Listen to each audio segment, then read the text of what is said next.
Анан менчилеп, момутуп чыпалак менен жеп калат. Мен карасам, жастын күнү эт жок, күн жаз, эт аз маалда. Мумда тамакты ойлонуп чыгарып алышкан. Шоколадың буга жетпейт. Жеген дарманда, жебеген дарманда. Муну bir жылда бир эле жол жейт экенбиз. Муну 24 саат бышырат экен.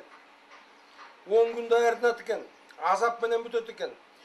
Бирок муну жебеген киши мен 60 жылдан бери ушуну жебей көп нерсе жоготуп жүрүп турмун. Мун жок болуп кеткен. Мына азыр мына жанданып жасап атабыз.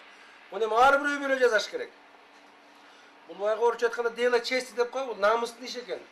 Атасын сыйлаган, атанын салтын сыйлаган ар бирөө, өзүн сыйлаган адам, ар бир адам үйүндө ушундай сүмөлөк жасап жебесе болбойт. Мунун кадырын азыр мен мынакей. Кудайга шүгүр өлүп калбай ушуну көрүп калган ыраазы болот.